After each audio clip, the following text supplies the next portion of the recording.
भरत अयोध्या राजा बने। Kaikeyi she asked Dasharatha Maharaj to condition. First, Ramchandra had to stay in forest. 14 years. 14 साल Ramchandra one में रहे। And another, ये Bharat he will be the king of Ayodhya. So now coming in this context, Ramchandra he exiled in forest and simultaneously he took his brother and his wife Sita Devi. Ramchandra নিজের পত্নী এবং সীতা দেবীকে নিয়ে বনে গমন করেছেন, গ্রহণ করেছিলেন। একা গিয়েছিলেন না, রামচন্দ্র বনের মধ্যে একাও যান। তিনি নিজের ভাই লক্ষ্মণ আর ভরতকে সাথে নিয়েছেন, এই সীতা দেবীকে সাথে নিয়েছেন। তার মধ্যে কেন এটা দেখানো হয়েছে, বিবাহিতা যারা তারা একা ভ্রমণ না করে। কেন না, পত্নীকে যদি ঘরের মধ্যে ছেড়ে দেওয়া যায়, তাহলে পত্নীর কোনো খারাপ হতে পারে। কোনো দুষ্ট লোক কুদৃষ্টি করে। এই জন্য শাস্ত্রের মধ্যে বলা হয়েছে যে পতি পত্নী একই সঙ্গে তারা ভ্রমণ করে। কেন দান পুণ্য আদি শাস্ত্রের মধ্যে বলা হয়েছে পতি পত্নীকেই করতে হয়, তাই না? পতি যদি 100 টাকা দান করে, পত্নীর কাছে কত টাকা এসে যাবে? 50 টাকা এসে যাবে। 50 টাকা দানের ফল এসে যাবে। দেখো, আর পত্নী যদি 100 টাকা দান করে, পতির কাছে 1 পয়সা যাবে না। এগুলো শাস্ত্রের মধ্যে বলা হয়েছে। কি বললাম বলো, কি শুনেছি বলো? ফল পেয়ে যাবে। আর পত্নী যদি 100 টাকা দান করে, পতির কাছে কিছু যাবে না। মানে কোন ফলের মানে দানের যে পুণ্যের ফল পতির কাছে যাবে না।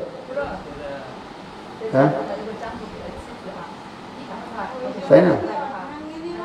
ওই জন্য পত্নীকে তো অর্ধাঙ্গিনী বলা হয়েছে। অর্ধাঙ্গিনী এই জন্য বলা হয়েছে, পতি যা করবে তার আধা ফলটা পতি পাবে, এই পত্নী পাবে। হ্যাঁ, পতির পুণ্যে পতির পুণ্য বলা হয়েছে। কিন্তু দেখুন, পত্নী যদি কোনো পুণ্য কার্য করে, পতির কাছে একটুকু যাবে না। পুরোটা নিজের কাছে থাকবে। পত্নী যদি 100 টাকা দান দেয়, সেই দানের পুণ্যটা পতির কাছে থাকবে।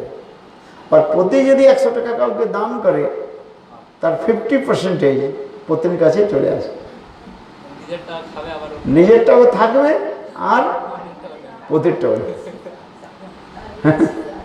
এই জন্য তো বলা হয়েছে অর্ধাঙ্গিনী শব্দ কথা। কিন্তু এখানে আবার একটা রহস্যের কথা রয়েছে। পতি যদি কোনো পাপ করে, তো পত্নীর কাছে যাবে না। পত্নী পুণ্যের ফলটা নেবে, পাপের ফল নেবে না।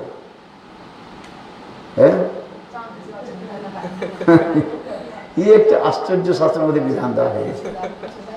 অনেকে বলে যে এরকম কেন করলো? আমি পুণ্য করলাম, পত্নী আমার নিয়ে নিল আধা অর্ধেক, আর আমি যখন পাপ করলাম, পত্নী একটু নেবে না। হ্যাঁ, কি আশ্চর্য শাস্ত্রের মধ্যে কথা বলা হয়। এই জন্য লোকে বলে, আপনারা যে হরি কথা বলেন, এ মেয়েদের মাথায় চড়িয়ে দিয়েছে। কিন্তু তা নয়, তা নয়। এরকম এরকম কথাটা নয় যে মেয়েদের মাথায় চড়িয়ে দেওয়া হয়েছে, মানে বেশি বেশি বলা হয়েছে, তা না। শাস্ত্রের মধ্যে যেন বলা হয়েছে, পতি তো কামায়, কার্য করে, পয়সা রোজগার করে, আর খরচটা কে করে? পত্নী করে। হ্যাঁ, পতি হচ্ছে রোজগার করে কামাই করে নিয়ে এসে কাকে দেয়? পত্নীকে দেয়, আর পত্নী খরচ করে, তাই না? হ্যাঁ, পত্নী যদি ঠিক ঠিক খরচ না করে তাহলে সংসারের মধ্যে কলহ সৃষ্টি হয়ে যাবে। এই জন্য পত্নীর কাছে পতি আবার ঋণী রয়েছে, এই জন্য বলা হয়েছে। হ্যাঁ, কেন গৃহে সুন্দর হয় পত্নীর উপর নির্ভর করে, পতির উপর নয়। ঘরের যে পরিচালনা বা সুখ সমৃদ্ধি কার উপর নির্ভর করে? মায়েদের উপর। হ্যাঁ, মায়েরা যদি ঠিক ঠিকভাবে গৃহের পরিচালনা করে তাহলে সেই ঘরের মধ্যে সুখ শান্তি হয়। আর মায়েরা যদি ঘরটা যদি ঠিকভাবে না সাজাতে পারে তাহলে সেখানে দুঃখ হয়। হ্যাঁ, তাই এই সকল শাস্ত্রের মধ্যে বলা হয়েছে যে গৃহের সৌন্দর্য মাধুর্য যা কিছু রয়েছে সেটা নির্ভর করে কার? পত্নীর উপর, তাই না? পত্নী যতটা সেবা করে অন্য কেউ করে না। পতি একটু আলসে হয়, আলসে বুঝলেন, অলস প্রকৃতি। Husband is lazy. হ্যাঁ, হ্যাঁ, সংসার সুখের হয় রমণীর গুণে। আর তারপরে কি আছে? এগুলো হচ্ছে বাংলা পয়ার রয়েছে, ভুলে গেছি আমি, কখনো কখনো আমি বলি, স্মরণ করে। সংসার সুখের হয় রমণীর গুণে। রমণী মানে তাই না? হ্যাঁ, কেন মায়েদের উপরই আমাদের সংসারটা নির্ভর করে। ছেলেরা কি করে? 8 ঘন্টা চলে গেলে ডিউটি করলো, 8 ঘন্টা তো ডিউটি করে, তারপরে বাকি সময়টা তাস পাশা খেলে এদিক ওদিক ঘুরে ঘুরে বেড়ায়।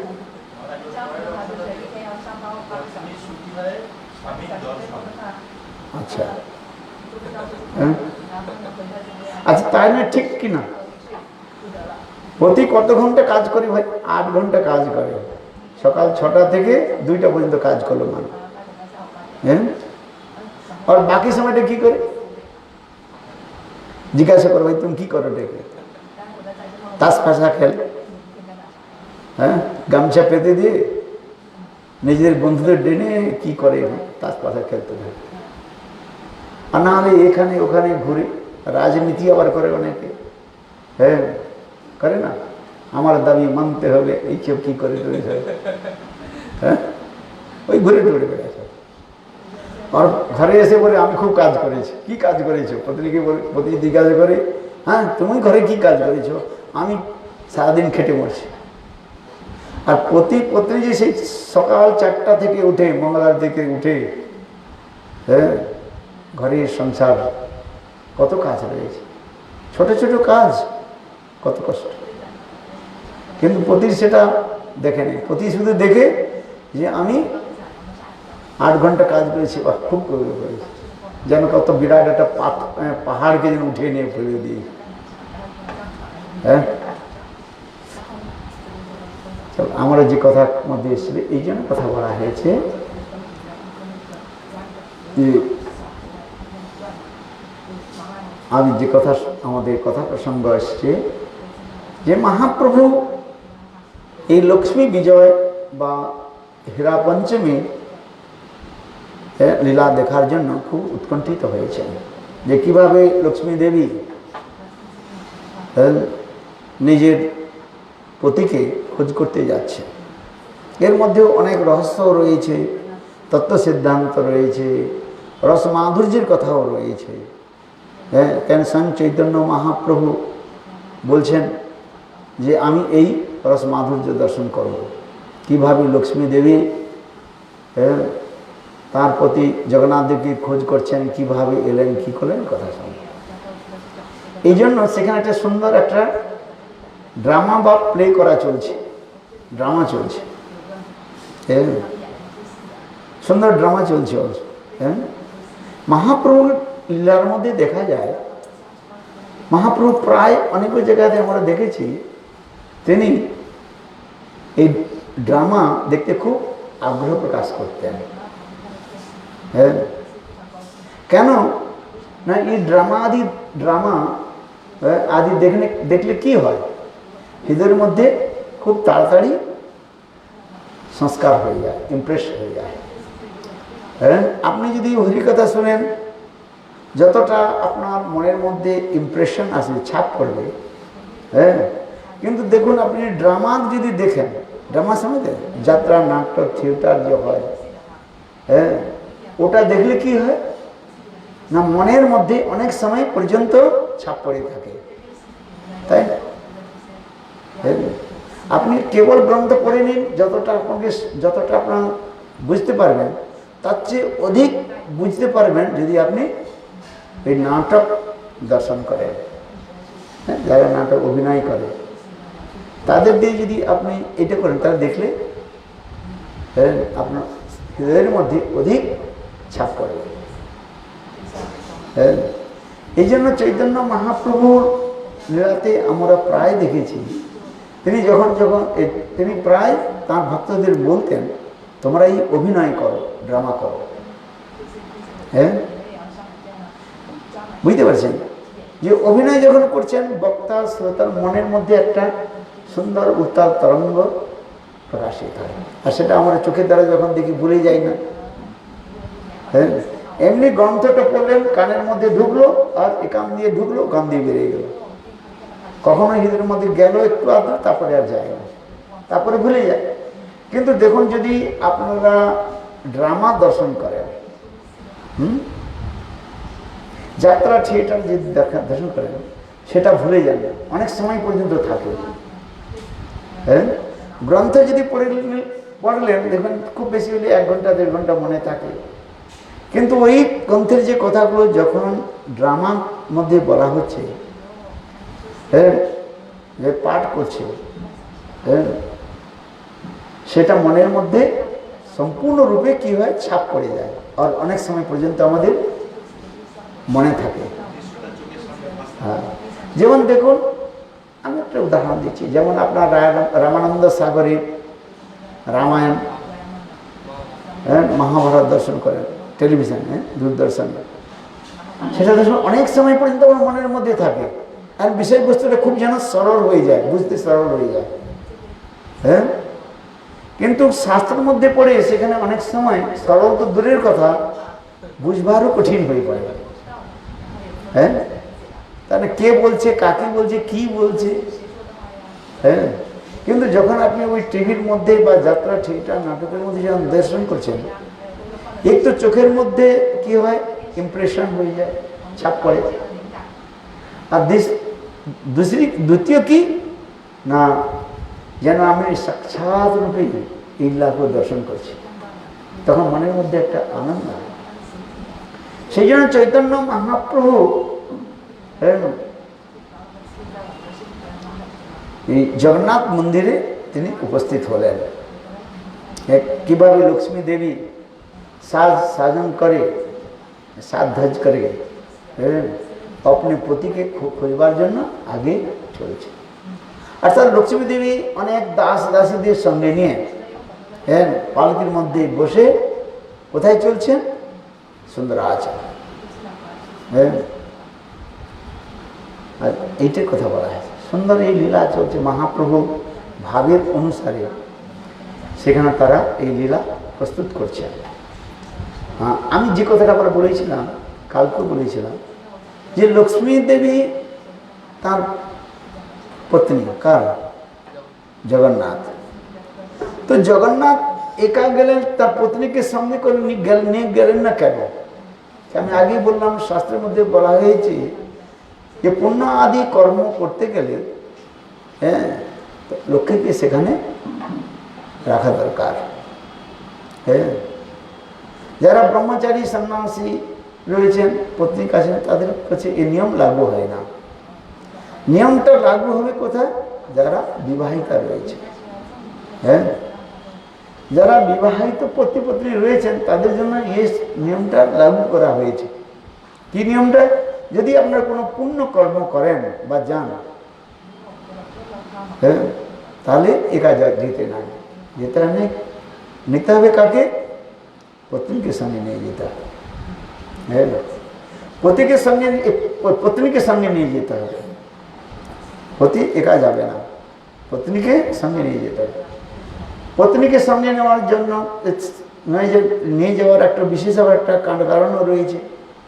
কেন না, পত্নীকে যদি আপনি ঘরের মধ্যে ছেড়ে দিয়ে যান, একা থাকে, আর আপনি যদি একা চলে যান, তাহলে সেখানে পত্নী কি হবে, নিরাশ হয়ে যাবে। কেন শাস্ত্রের মধ্যে বলা হয়েছে যে মেয়েদের জন্ম থেকে মৃত্যু পর্যন্ত কারো না কারোর আনুগত্যে থাকতে হয়। হ্যাঁ, শাস্ত্রের মধ্যে করে বলা হয়েছে বাল্যকালে মাতা পিতার আনুগত্যে থাকতে হবে। হ্যাঁ, ছোট ছোট ছেলে মেয়ে যারা রয়েছে তারা মাতা পিতার আনুগত্যে থাকতে বলা হয়েছে। যখন মেয়েটি বড় হয়ে যাবে তখন বিবাহাদি হওয়ার পর কার আনুগত্যে থাকে, পতির আনুগত্যে থাকে। হ্যাঁ, তাই না, পতির আনুগত্যে থাকার কথা বলা হয়েছে। আবার যখন বৃদ্ধ হয়ে যায় তখন কার কাছে কার আনুগত্যে থাকবে, সন্তানের আনুগত্যে থাকার কথা বলা হয়েছে। পত্নীকে কখনো স্বতন্ত্রতা দেওয়া হয় নাই। কি দেওয়া হয়নি, স্বতন্ত্রতা। স্বতন্ত্র না, ইন্ডিভিজুয়াল, স্বেচ্ছা, যে আমি যা ইচ্ছা করি তাই। পত্নীকে এই স্বতন্ত্রতা দেওয়া হয় না। হ্যাঁ, মেয়েদের এই জন্য একটা বিধান রয়েছে, তাদের আনুগত্যে থাকতে হবে। হ্যাঁ, সেটা পিতামাতার আনুগত্যে হোক অথবা পতির আনুগত্যে হোক অথবা নিজের পুত্রের আনুগত্যে হোক, আনুগত্যে থাকতে হবে। হ্যাঁ, না হলে অনেক প্রকার দুর্ঘটনা ঘটতে পারে। হ্যাঁ, বিশেষ করে কলিযুগের মধ্যে রয়েছে, পত্নী যদি একা থাকে তাহলে সেখানে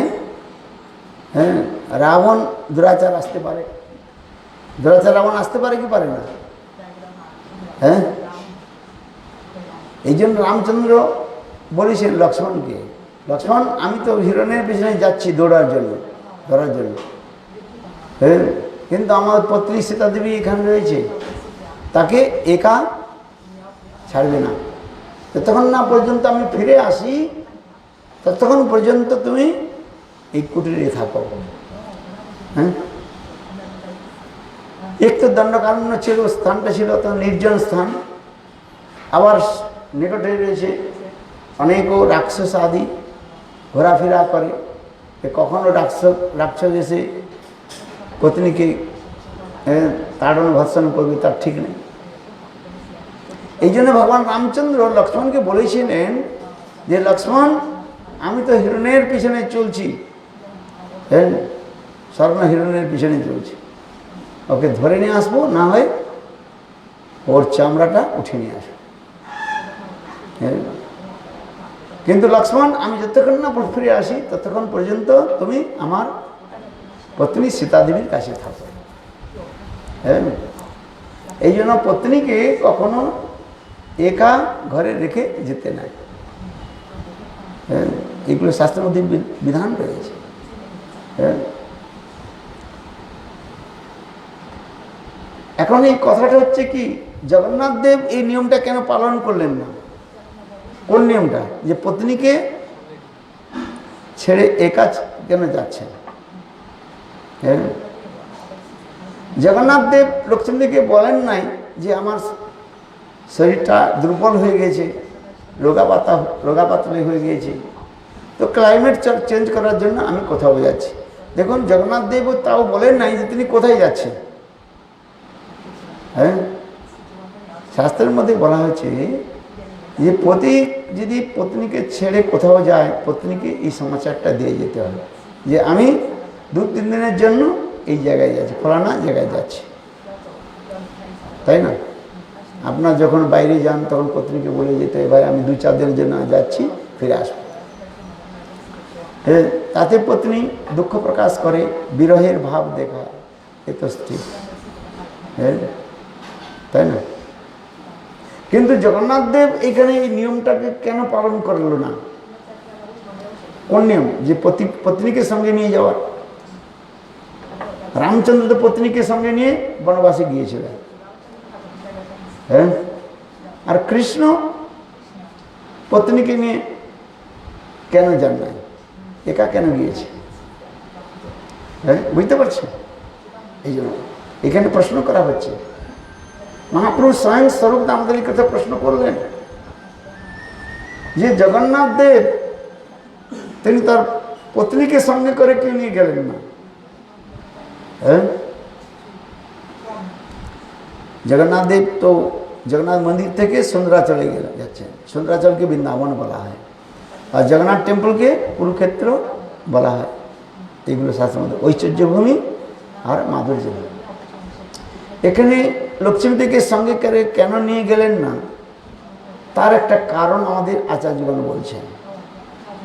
লক্ষ্মী দেবী কি না বৈকুণ্ঠের তিনি রানী, মহারাজরানী। হ্যাঁ, ফুল অফ অফুলেন্স, বৈকুণ্ঠ, সেখানে ঐশ্বর্য ভাব রয়েছে। আর বৃন্দাবন কি মাধুর্য ভূমিকা, সুইটনেস অফ বৃন্দাবন। হ্যাঁ, যারা ঐশ্বর্য মার্গের ভক্ত তারা মাধুর্য মার্গের ভক্তির সঙ্গ করতে পারে না। হ্যাঁ, এটা আবার শাস্ত্রের মধ্যে বলা হয়েছে। সাধু সঙ্গের কথা আবার বলা হয়েছে। সাধু সঙ্গ তো করতে হবে। কোন সাধু সঙ্গ করতে হবে না, নিজের ভাবের অনুসারে যে সাধু রয়েছে সেই সাধু সঙ্গের কথা বলা আছে। এই যে শ্লোকটা যে রূপ বৈষ্ণব লিখেছেন, এটা হচ্ছে অত্যন্ত গুরুত্বপূর্ণ মমতাপূর্ণ শ্লোক। কি শ্লোক বলল?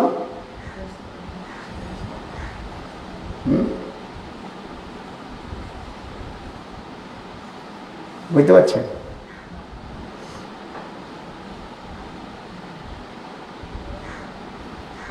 বুঝতে পারছেন? কি বুঝতে পারছেন?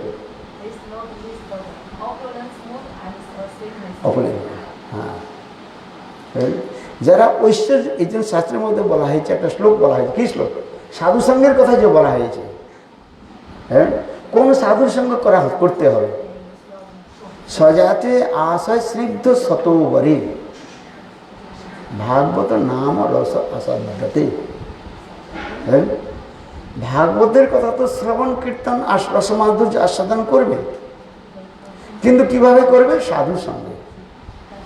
কিন্তু সেই সাধু সঙ্গটা কিভাবে, কোন সাধুর সঙ্গ করে ভাগবত রস আস্বাদন হয়? ভাগবতের যদি রস আস্বাদন করতে হয় তাহলে কোন সাধুর সঙ্গ করতে হবে? এই জন্য বলছে স্বজাতীয় আশয় স্নিগ্ধ আর শতবরে। কথাটা খুব মহত্বপূর্ণ কথা। এই শ্লোকটা অতীব মহত্বপূর্ণ। সব সাধুর কাছ থেকে হরিকথা শুনতে হবে, কিন্তু এটা ঠিক রয়েছে। কি বললাম, বুঝতে পারছেন?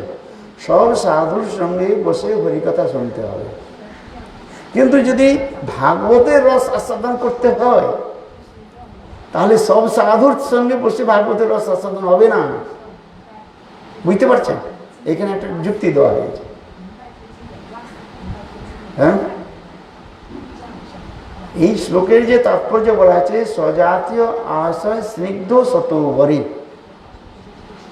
হ্যাঁ, স্বজাতীয় সমান ভাবনা বিশিষ্ট সাধুর সঙ্গে। সমান ভাবনা বিশিষ্ট মানে, যদি আপনি রাধাকৃষ্ণ উপাসনা করেন, শৃঙ্গার রসের উপাসনা করেন, তাহলে ওই রাধাকৃষ্ণের যে সাধু রয়েছে, হ্যাঁ, অর্থাৎ রাধাকৃষ্ণের উপাসক যারা রয়েছে সেই সাধুর সঙ্গ করতে হবে। হ্যাঁ, তাই না? যারা লক্ষ্মীর নারায়ণের সেবা করে তারা লক্ষ্মী নারায়ণের যে সাধু রয়েছেন তাদের সঙ্গ করার কথা বলা হয়েছে। সাধু সঙ্গের কথা তো বলা হয়েছে সত্যি, কিন্তু কোন সাধুর সঙ্গ করতে হবে এটা ভালো করে জানতে হবে। হ্যাঁ, তবে তো ভাগবতের রস মাধুর্য তত্ত্ব সিদ্ধান্ত আমরা বুঝতে পারবো, অনুভব করতে পারবো। হ্যাঁ, প্রথমে বললেন সমস্ত সাধুর সঙ্গ করো, বিচার শুনো, এটা ঠিক আছে। সকল সাধুর সঙ্গে যাও, শোনো ওর তত্ত্ব সিদ্ধান্ত কি। যদি আপনার মন বিচলিত নয়, এমনকি আপনি মায়াবাদী সাধুরও কথা শুনুন, হ্যাঁ, বলে মায়াবাদী সাধুর কথা কেন শুনুন, তাহলে তো আমার চিত্ত দূষিত হয়ে যাবে। মায়াবাদ ভাষ্য শুনিলে হয় সর্বনাশ। মায়াবাদীর ভাষ্য, শঙ্কর ভাষ্য আদি শ্রবণ করলে আপনার সর্বনাশ হবে। আবার এখানে বলছেন যে না, তাদের কথাটা শুনুন। কেন? ওই সকল সাধুর কথা যদি না শুনেন, তাদের বক্তব্যটা আপনি কি করে জানবেন? হ্যাঁ, তাই না? মায়াবাদী তারা যে তাদের বক্তব্য জানবার জন্য তাদের কথাগুলো শুনতে হবে। হ্যাঁ, অহং ব্রহ্মাস্মি, প্রজ্ঞান ব্রহ্ম, সর্বম খলিদম ব্রহ্ম, এইগুলো তো মায়াবাদী সাধুগণ বলেন। এখন তাদের কাছে বসে শুনতে, ভাই তোমাদের বিচারধারাটা কি আমি শুনি। সেই বিচারধারাটা শুনে তখন তাদের বিচারধারাটা আবার খণ্ডন হবে।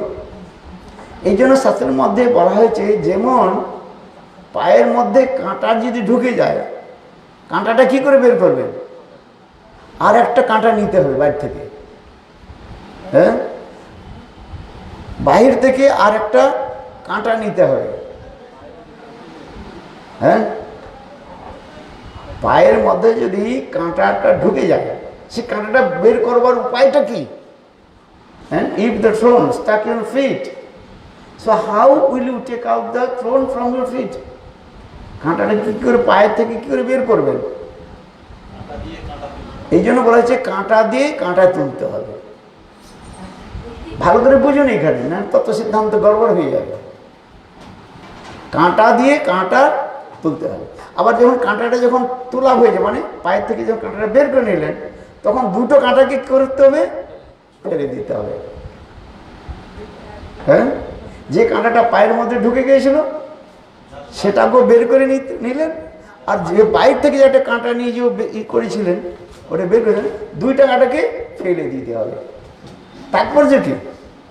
যেটা আমাদের যে বিজাতীয় সাধু, সেই বিজাতীয় সাধুর কথাটা শুনলেন, সেই বিজাতীয় সাধুর কথাটা শুনে তার বিচারটাকে খণ্ডন করে তাকে ত্যাগ দিতে হবে, তাই না? যদি আপনি যদি মায়াবাদীর কথা না শুনেন, তা মায়াবাদী কি করে খণ্ডন করবেন?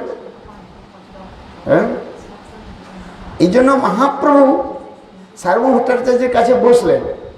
মহাপ্রভু একটা লীলা সেখানে প্রকাশ করলেন। মহাপ্রভু জানতেন সার্বভৌম ভট্টাচার্য মায়াবাদী, যে মহাপ্রভু জানতেন না কথা বলতে পারেন না। মহাপ্রভু জানতেন যে সার্বভৌম ভট্টাচার্য মায়াবাদী। আবার শাস্ত্রের মধ্যে মায়াবাদীর সঙ্গে কবু না করিবা, মায়াবাদীর সঙ্গে করতে নাই, চিত্ত দূষিত হয়ে যায়। মায়াবাদ দোষ যার হৃদয়ে বসিল, চিত্ত তাহার বজ্র সম গেল। বাংলা পায়ের মধ্যে বলা হয়েছে, মায়াবাদ দোষ যার হৃদয়ে বসিল, চিত্ত তাহার বজ্র সম গেল। হ্যাঁ, তাই না? তো মহাপ্রভু সার্বভৌম ভট্টাচার্যের, মহাপ্রভু তো জানতেন সার্বভৌম ভট্টাচার্য মায়াবাদী। হ্যাঁ, মহাপ্রভু নিজেও সার্বভৌম ভট্টাচার্য বলেছেন, লাস্টে বলেছেন, এই তুমি যে কথা বলছো সব ভুল বলছো, তুমি মায়াবাদী। মহাপ্রভু বলছেন, দেখো তো মায়াবাদী কথাটা শুনলেন কেন? না, মায়াবাদীর কথাটা শুনে, তাদের তত্ত্ব শুনে আবার কি হচ্ছে, ওদেরই বিষয় কথাটা ওদেরই দিয়ে কাটতে হবে। হ্যাঁ, আর কেটে দুটোকে ফেলে দিতে হবে। এটি হচ্ছে শাস্ত্রীয় বিচার। যদি বললেন মায়াবাদ, তখন আমি কি বুঝলো মায়াবাদ বিচারটা কি? হ্যাঁ, এই জন্য মায়াবাদ বিচারটাকে আমায় জানতে হবে, শুনতে হবে। হ্যাঁ, বিপক্ষ পার্টি শত্রুকে পরাজয় করার জন্য কি করে না, শত্রুর বিচারটাকে নিয়ে নিতে হয়, আর নিয়ে আবার সেই বিচারের দ্বারা তাকে খণ্ডন করা হয়। এই জন্য শাস্ত্রের মধ্যে বলা হয়েছে কাঁটা দিয়ে কাঁটা তুলতে হয়, আবার সেই দুটো কাঁটাকে ফেলে দিতে হবে। হ্যাঁ, এতক্ষণ বুঝতে পেরেছে? এই জন্য বলা হয়েছে যে আবার ভাগবতের যে কথাগুলো বলেছে, স্বজাতীয় আশয় স্নিগ্ধ শতবরে সমান ভাবনা বিশিষ্ট সাধুর সঙ্গীর কথা বলা হয়েছে। হ্যাঁ, সমান ভাবনা বিশিষ্ট সাধুর সঙ্গ না হলে, হ্যাঁ, সেখানে ভাগবতের যে রস মাধুর্য আস্বাদন হয় না। হ্যাঁ, বিজাতীয় লোকের কাছে শ্রবণ করলে সেখানে রস আস্বাদন হয় না। হ্যাঁ, যেমন মায়াবাদীর কাছে যদি আপনি ভাগবত শ্রবণ করেন তাহলে সেখানে আপনার ভাগবতের যে রস মাধুর্য আস্বাদন হবে না। কেন? তারা তো সবই ব্রহ্ম বলছেন আর নিজেকে ব্রহ্ম বলে বলছেন, তাহলে সেখানে রস আস্বাদন হবে না। হ্যাঁ, এগুলো আমাদের বুঝতে হবে। এই জন্য বলছেন স্বজাতীয় আশয় স্নিগ্ধ সতোবরে সমান ভাবনা বিশিষ্ট সাধু। হ্যাঁ, আশয় মানে অন্তঃকরণ। এই শব্দের অর্থ যদি আপনারা বুঝতে পারেন তো বিষয়টা ক্লিয়ার হয়ে যাবে। স্বজাতীয় সমান ভাবনা বিশিষ্ট, স্বজাতীয়। হ্যাঁ, স্বজাতীয় আশয়, আশয় মানে অন্তঃকরণ, যার অন্তঃকরণটা হৃদয়টা নির্মল, ছল কপটতা নাই। হ্যাঁ,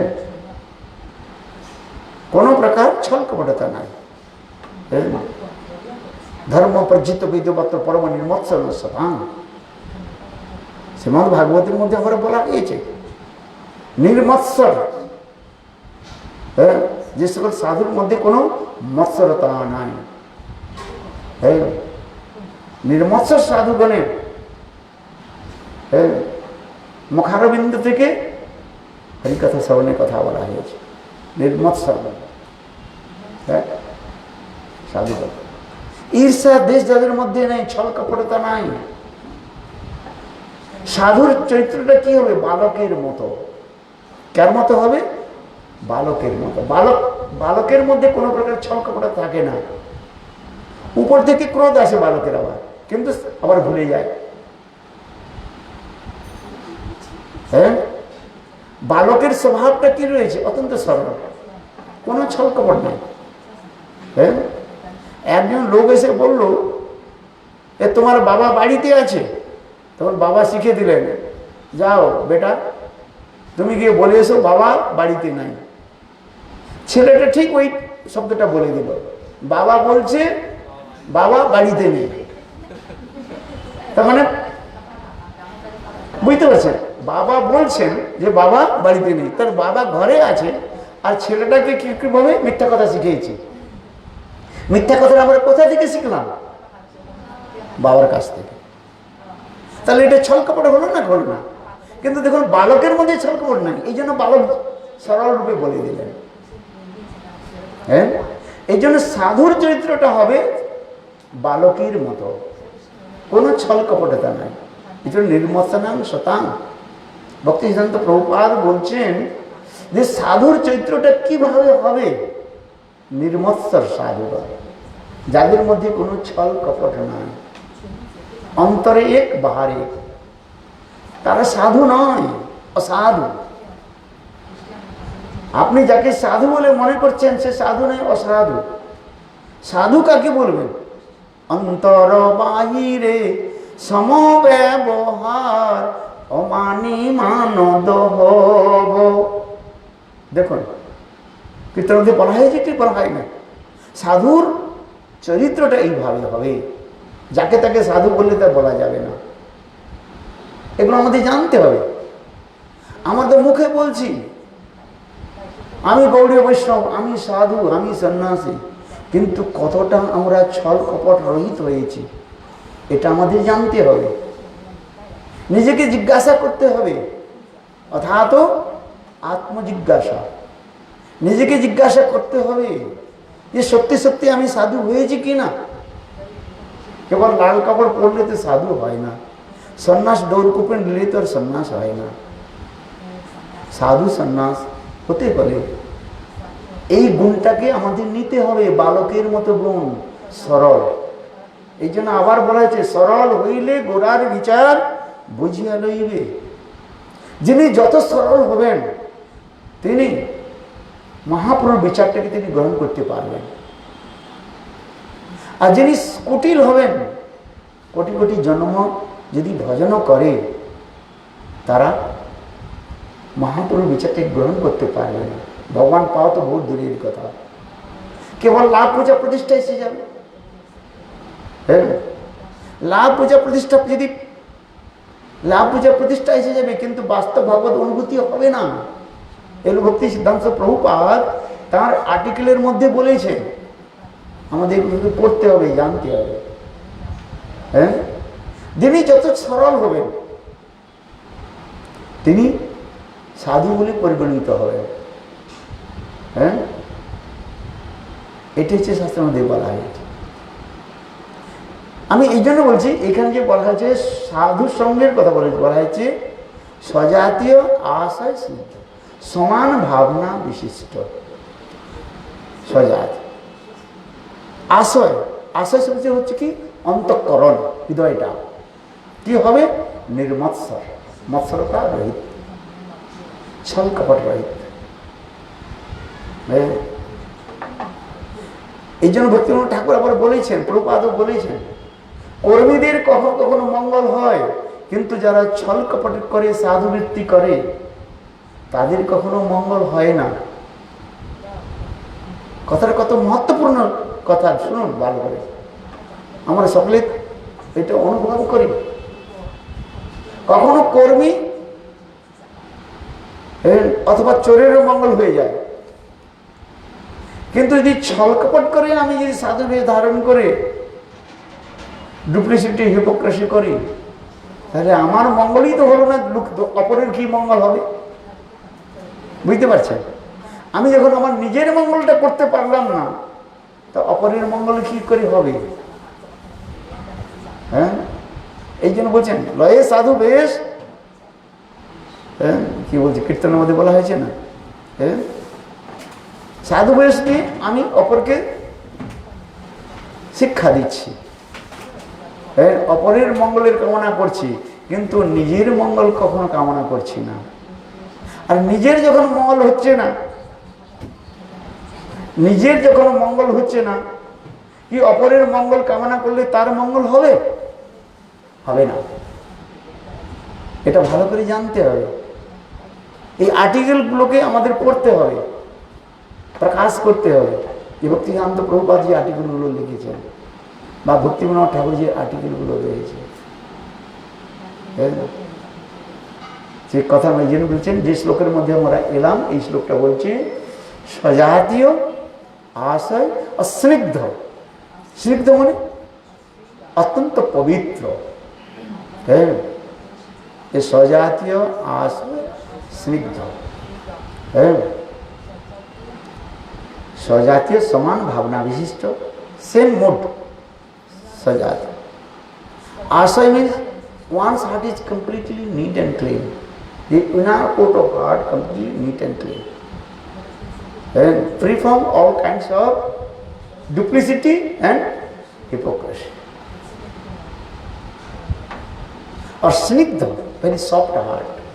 স্নিগ্ধ শব্দের অর্থ এখানে বলা হয়েছে কি সফট, কোমল হৃদয় হতে হবে। যেমন বালকের হৃদয়টা হয় কোমল, হ্যাঁ ছলকপট থাকে না, কোমল হৃদয়। সজা আছে স্নিগ্ধ শত বরে, সেই সন্ত, শত মানে সন্ত মহাত্মা, বরে মানে শ্রেষ্ঠ। শ্রেষ্ঠ কি না আমার থেকে তিনি উন্নত ভজন পরায়ণ। হ্যাঁ, তিনি গুরুচরণাশ্রী থেকে আরম্ভ করে ভজন রাজ্যে তিনি উন্নত হয়েছেন। হ্যাঁ, এইসব সাধুর সঙ্গে বসে কি করতে হবে?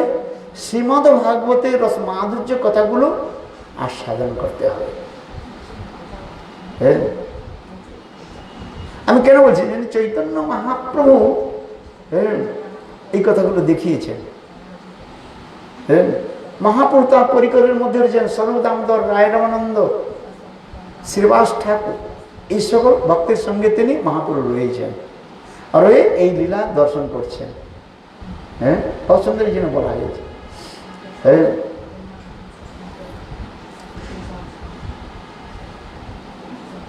এখন মহাপ্রভু ভক্তদের একটা কথা জিজ্ঞাসা করছেন, যে শাস্ত্রের মধ্যে বলা হয়েছে যে পতি কোথাও যায় পত্নীকে সঙ্গে নিয়ে যাওয়া দরকার, কিন্তু জগন্নাথ দেব নিজের পত্নীকে সঙ্গে নিয়ে গেলেন না।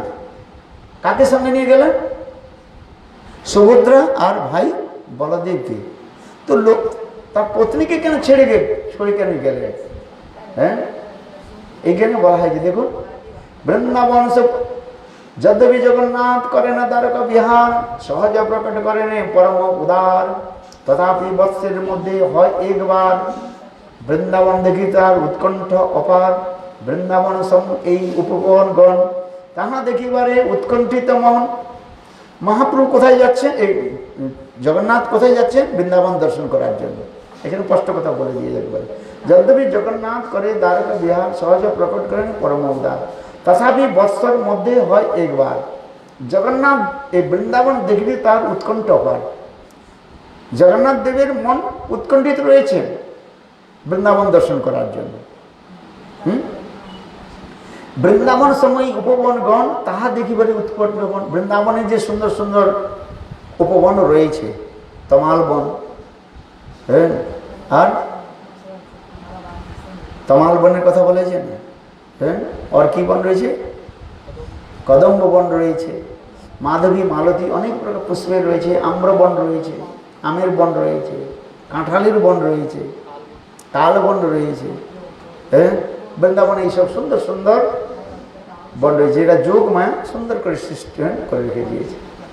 হ্যাঁ, আমের বনে দেখবেন তো কেবল আম আম আম, আম্র বন, হ্যাঁ, অনেক প্রকার তো আম হয়, হ্যাঁ, চোষা আম, নাংড়া আম, আর কি কি বলে, হ্যাঁ, ক্ষীরসাগর, নিমসাগর, কি সাগর? হিমসাগর। আচ্ছা, চলো, অনেক আমের কথা চলে, অনেক প্রকার আমের তো অনেক শ্রেণী রয়েছে, বিভাগ রয়েছে, হ্যাঁ।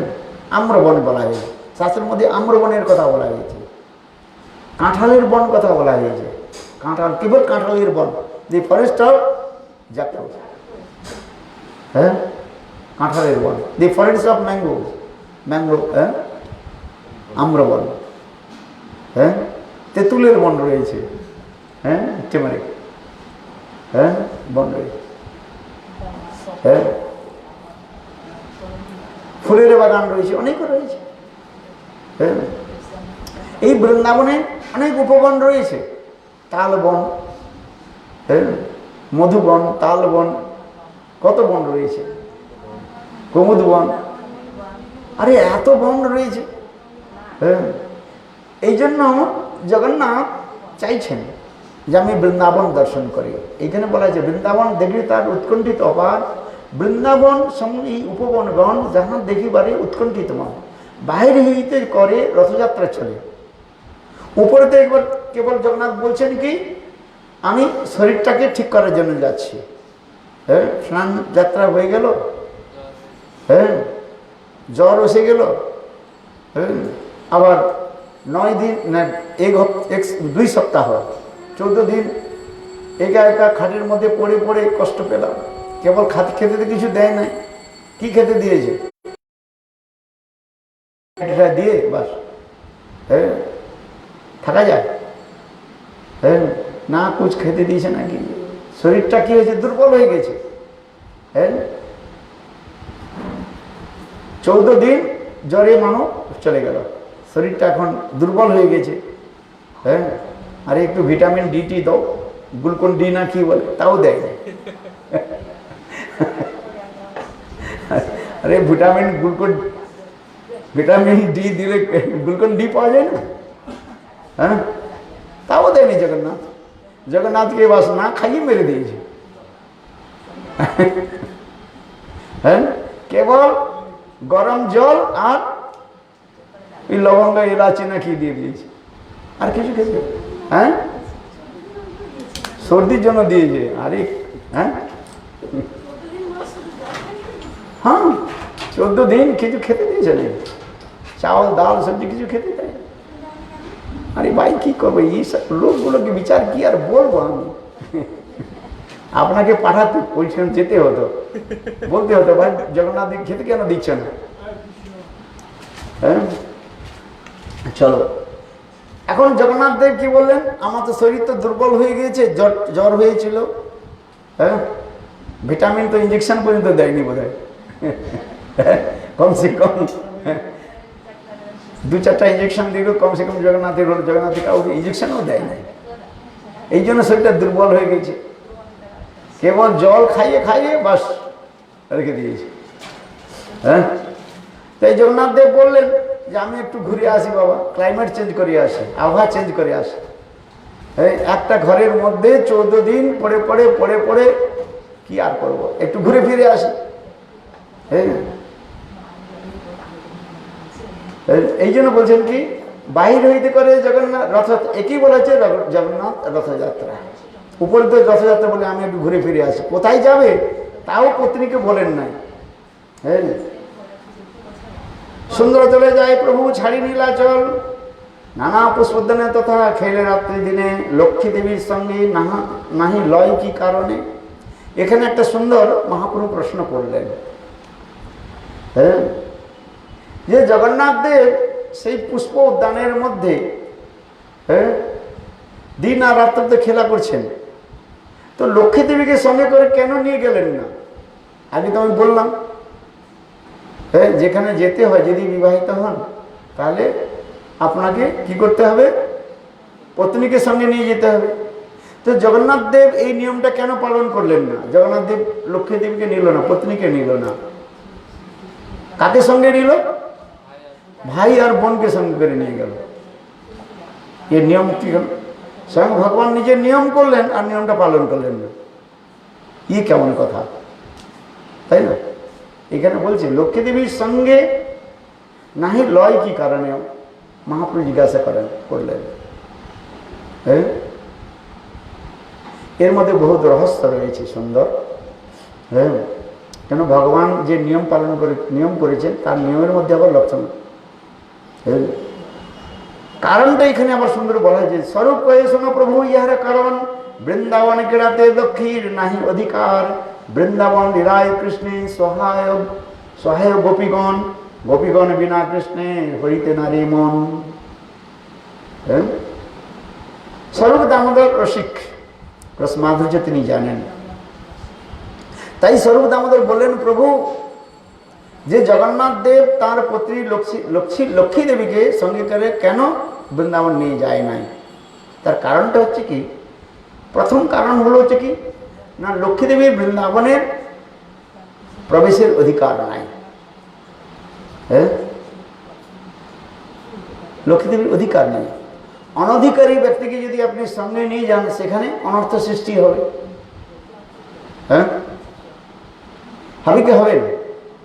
শাস্ত্রের মধ্যে কেন বলা হয়েছে অনর্থগ্রস্ত ব্যক্তিকে সাথে নিয়ে যাও, সেখানে ভাবেরও আবার সেখানে তো হয়ে যাবে, বিপর্যয় হয়ে যাবে। যখন চৈতন্য মহাপ্রভু যখন জগন্নাথপুরী থেকে বৃন্দাবনের পথে চলছেন, চলতে চলতে যখন রামকেলি গ্রামে এলেন, সনাতন গোস্বামী রূপ সনাতন যেখানে থাকতেন, সনাতন গোস্বামী পাদ মহাপ্রভু এই কথাটা বলেছিলেন যে প্রভু বৃন্দাবন যাইবার নহে তোমার এই পরিপাটি। আপনি তো বৃন্দাবন চলছেন, কিন্তু বৃন্দাবনের যে চলছেন আপনার সঙ্গে যে এত লোক হট্ট, এত লোক সঙ্গে চলছে, এই একটা হচ্ছে আপনার যাওয়ার পরিপাটি নয়, পরিপাটি নয়, পদ্ধতি নয়। কেন না, অনেক লোক হলেও অনেক লোকের মন অনেক প্রকার। হ্যাঁ, সেখানে মনের ভাবনাও হবে না। হ্যাঁ, ভগবানের বৃন্দাবন ধাম দর্শন করতে হলে সমান ভাবনা বিশিষ্ট লোকের সঙ্গে যেতে হয়। হ্যাঁ, কথাগুলো আপনাদের বলছি।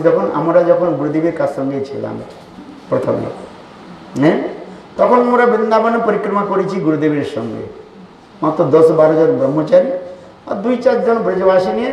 তখন শিল গুরুদেব নারায়ণ গোস্বামী মহারাজ বৃন্দাবন পরিক্রমা করতেন। হ্যাঁ, তখন যে গুরুদেবের সঙ্গে যে বৃন্দাবন পরিক্রমার যে একটা যে আনন্দ রস মাধুর্য ছিল, হ্যাঁ, বর্তমান তা নাই। এখন অনেক লোকের হট্টগোল, হ্যাঁ, দেশ বিদেশ থেকে আরম্ভ করে অনেক লোক আসে। তাদের কি হয়, তাদের খাওয়া দাওয়া পড়া দেখাশোনা, হরিকথা 5 মিনিট, আর ওই খাওয়া দাওয়া পরিবেশন করতে সব চলে গেল সময়। হরিকথা কোথায় হয় বলুন? হ্যাঁ, আবার বাংলা, হিন্দি, ইংরেজি, রাশিয়ান আর কি কথা বলে সব হয়ে যা, চলো চলো চলো। বৃন্দাবন দর্শন হয়ে গেল। ধামে গেলেন, ধামের গিয়ে যদি হরিকথা যদি না হয় তাহলে কি ধাম দর্শন হলো? শুধু বললেন যে আমি বৃন্দাবন ধাম দর্শন করে এসেছি। কি বৃন্দাবন ধাম দর্শন করেছো বাবা? কি হরিকথা শুনেছ?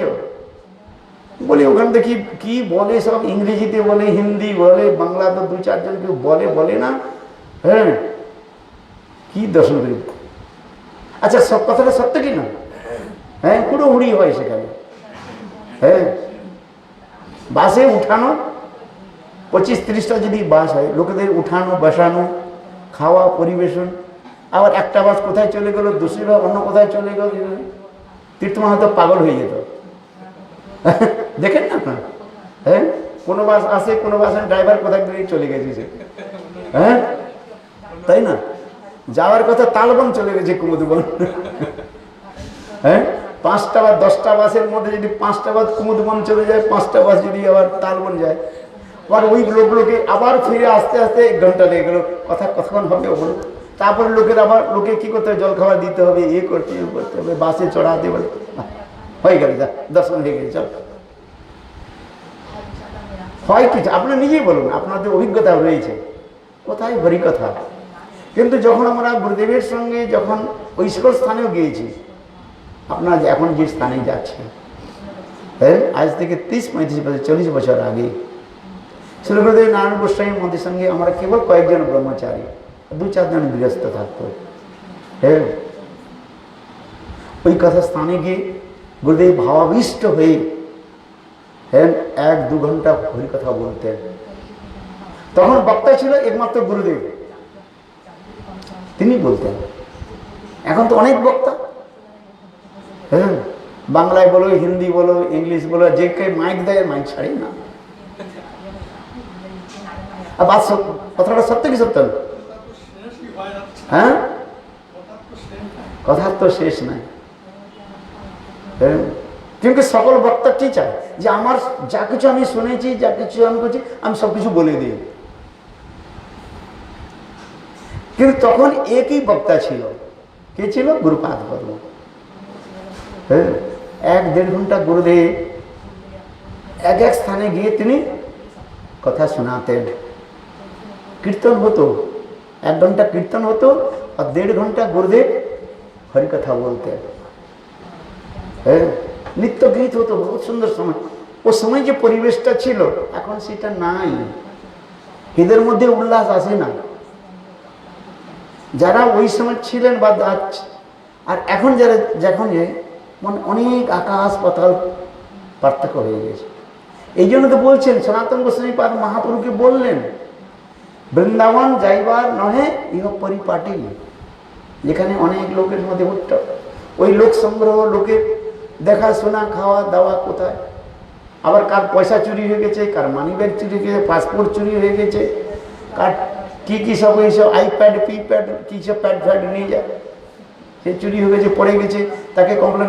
এমনকি কার হরিনাম চুরি হয়ে পড়ে গেছে, আমাদের পুজোবার তীর্থ মহারাজ দণ্ডের মধ্যে উপরে রেখে দিত, বলে কত অ্যানাউন্স করি ভাই, বল দেখেছেন না? নিজের দণ্ডের উপরে ওই মালাটা রেখে দেয়, বলে যা হয়তো নিয়ে যা। হ্যাঁ, কোথায় রাখবো ভাই? দেখেছেন না? আমাদের তীর্থ মহারাজ কি করতো, ওই মালাটা নিয়ে করে উপরে নিজের দণ্ডের উপরে করে রেখে দিত, যা হয়ে নিয়ে যাও। কোথায় রাখবো বাবা? তো এইসব লোকের সংগ্রহ, লোক হট্টা করতে করতে সময় চলে যায়। হরিকথা ধাম মাহাত্ম্য কোথায় সবার? এই জন্য এখানে বলা হয়েছে যে এর তো লক্ষ্মী দেবী হচ্ছে ঐশ্বর্য মার্গের ভক্ত। লক্ষ্মী দেবী হলেন কি? ঐশ্বর্য মার্গ। আর বৃন্দাবন কি ধাম কি হচ্ছে? মাধুর্য মার্গ। ঐশ্বর্যের মার্গের লোক মাধুর্য মার্গের মধ্যে প্রবেশ করতেও পারে না সেখানে, না তার কথা সে কথা শুনতে ভালো লাগবে। হ্যাঁ, এই জন্য লক্ষ্মী দেবীর, এই জন্য এখানে বলছেন যে নানা পুষ্প উদ্যানে তাহা খেলে রাত্রি দিনে লক্ষ্মী দেবীর সঙ্গে নাহি লয় কি কারণে? জগন্নাথ দেব কেন লক্ষ্মী দেবীকে সঙ্গে নিলেন না? তাই জন্য বলছে, স্বরূপ কয়ে প্রসন্ন প্রভু ইহার কারণ বৃন্দাবন ক্রীড়াতে লক্ষ্মীর নাহি অধিকার। স্পষ্টীকরণ করে দিয়েছে যে বৃন্দাবনের যে ক্রীড়াভূমি, সেই বৃন্দাবনের লীলাভূমিতে লক্ষ্মী দেবীর অধিকার নাই। যার অধিকার নেই তাকে জবরদস্তি করলে কি হবে? হ্যাঁ, এখনো বৃন্দাবনে যমুনার অপর পারে বেলবনে লক্ষ্মী দেবী এখনো তপস্যা করছেন, হ্যাঁ, যে রাসের মধ্যে প্রবেশ করার জন্য, কিন্তু সেখানে সম্ভব হয় না।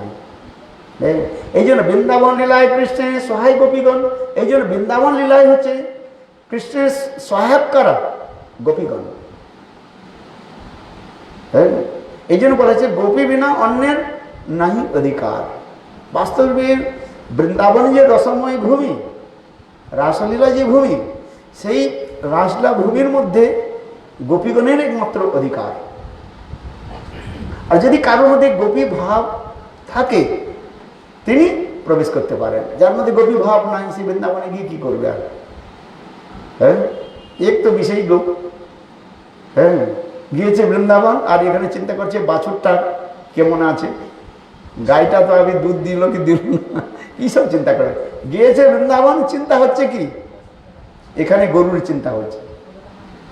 আচ্ছা, হয় কি হয় না? আবার এইখানে আপনি গরুর সেবা করছেন, আবার চিন্তা কোথায় হচ্ছে? বৃন্দাবনে। আহো, সব সাধুগণ কত সুন্দর বৃন্দাবন ধাম পরিক্রমা করছে, হায় হায় আমি তো যেতে পারলাম না। হ্যাঁ, আজ তালবন, নিকুঞ্জবন, নিধুবন পরিক্রমা হচ্ছে। দেখুন, এখানে থেকে বৃন্দাবনের স্মরণ হচ্ছে, হ্যাঁ, আর বৃন্দাবনের থেকে এখানে হচ্ছে। কোনটা ভালো বলবো? কোনটা ভালো? হ্যাঁ, এই জন্য আবার এখানে বলছে বৃন্দাবন লীলায় কৃষ্ণের সহায় গোপীগণ, গোপীগণে বিনা কৃষ্ণের হরিতে নারী মন। একমাত্র গোপীগণ কৃষ্ণের মনকে হরণ করতে পারে। হ্যাঁ, তাই ভগবানও বলেছেন, কৃষ্ণ বলছেন, হ্যাঁ, কৃষ্ণ গোপ জাতি গোপী বিনা কৃষ্ণে না করে, কৃষ্ণ গোপ জাতি গোপী বিনা অন্য না করে অঙ্গীকার। কৃষ্ণ গোপ জাতি হওয়ার জন্য কৃষ্ণ গোপী ছাড়া অন্য কারো তিনি নেন না। এই জন্য আমাদের ভজন করতে হলে কিভাবে ভজন করতে হবে? গোপীভাবে ভজন করার কথা বলা হয়েছে।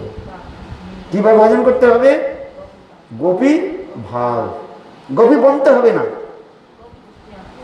আপনাকে এখন গোপী সাজতে হবে না। হ্যাঁ, ওই শাড়ি পরে আর নাকের মধ্যে নথনি রেখে, হ্যাঁ, দাঁড়িয়ে রেখে আর গোপী সাজতে হবে না, কিন্তু ভাবটা গ্রহণ করতে হবে। কি করতে হবে? ভাব, গোপী ভাব। হ্যাঁ, সহজিয়া হতে হবে না, ভাবটা নিতে হবে।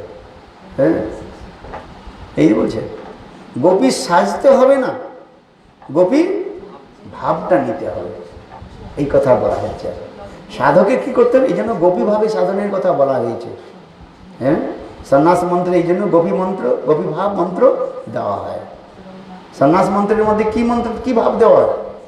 গোপী ভাব মন্ত্র দেওয়া হয়, সর্বোত্তম ভাব। হ্যাঁ, এটা কি সাধারণ বস্তু না। এই গোপী ভাব যদি প্রাপ্তি না হয়, সেখানে বৃন্দাবনের রস মাধুর্য সেখানে আস্বাদন হয় না। এটা আবার শাস্ত্রের মধ্যে বলা হয়েছে। এই জন্য সন্ন্যাস কেবল উপর থেকে দেখানো নয়, বা লাভ পূজা প্রতিষ্ঠার জন্য নয়, আমি ত্রিদণ্ডী বলে তার হবে না, গোপী ভাবটা আনতে হবে। এই জন্য গোপী ভাব মন্ত্র জপ করতে হয় সেখানে, তাই না? এই জন্য বলছেন যে গোপীগণ বিনা কৃষ্ণের হরিতে নারী মন। যতক্ষণ পর্যন্ত আমার হৃদয়ের মধ্যে গোপী ভাব না আসে, আমি বলছি না গোপী সাজক। হ্যাঁ, নারদ আর যাত্রা দলের নারদ এক নয়। কি বললাম বুঝতে পেরেছেন? যাত্রার যে নাটকে যারা করে, ড্রামা করে, নারদ সাজে। নারদ সাজা আর নারদ হওয়া দুটার মধ্যে অনেক পার্থক্য রয়েছে। হ্যাঁ, এগুলো আমাদের সিরিয়াস হতে হবে। হ্যাঁ, এই জন্য বলছেন গোপী ভাব প্রাপ্ত করতে হবে। এই জন্য বলছে গোপী বিনা কৃষ্ণের হরিতে নারী মন। প্রভুকে এই যাত্রা চলে কৃষ্ণের গোপন, সুভদ্রা বলদেব সঙ্গে দুইজন। মহাপ্রভু বললেন, আচ্ছা ঠিক আছে, লক্ষ্মী দেবীকে সঙ্গে না নিল, হয়ে গেছে, আচ্ছা বন্ধ করে দিয়েছে। হ্যাঁ, আমাকে বলে দেবে, কেন আমার যে না আমি ঘড়ি ঘড়ি দেখি না, কথা বলতে গেলে না আমার সামনে আপনারা বসে আছেন কিনা তাও আমিও দেখি নাই। প্রথমে যখন কথা আরম্ভ করি তখন দেখি আপনারা বসে আছেন, আর যখন আমি কথা বলি তখন আমি দেখি যে আপনারা বসে আছেন। হ্যাঁ, কে বসে আছেন না আছেন বাস কথাই বলতে থাকি।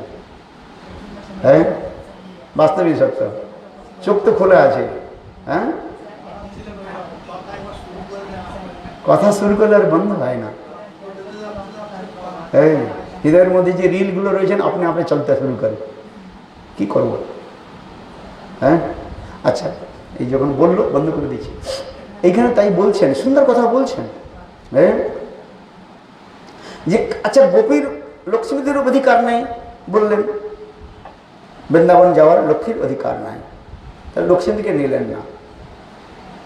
তাহলে সুভদ্রা আর বলদেবকে সঙ্গে কেন নিলেন?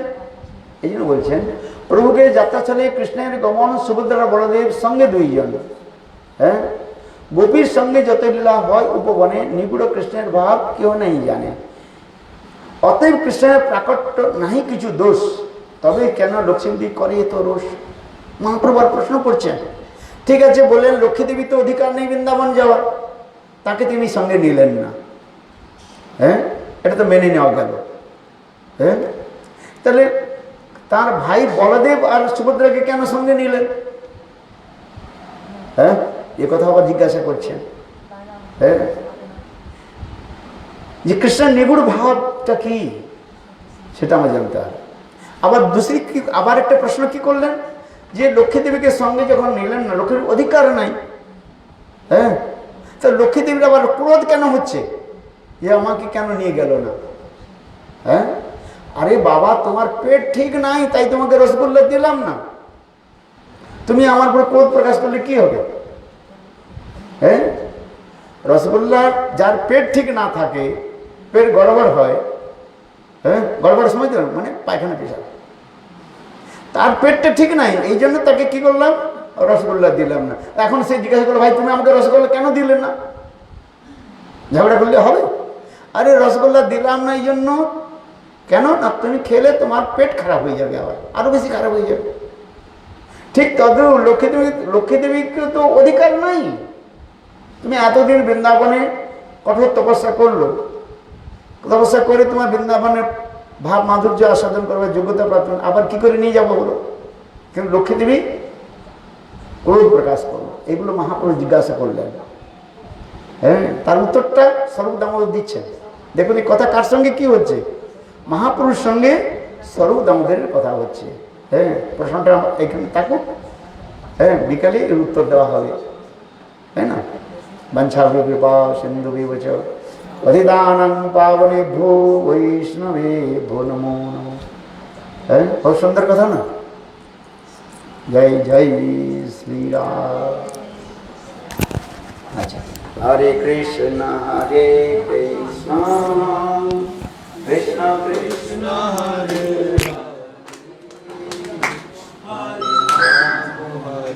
রাম, রাম রাম হরে হরে। হলো হরে কৃষ্ণ কৃষ্ণ কৃষ্ণ হরে হরে, হরে রাম রাম রাম হরে হরে। কৃষ্ণ কৃষ্ণ হরে হরে, হরে রাম রাম রাম হরে।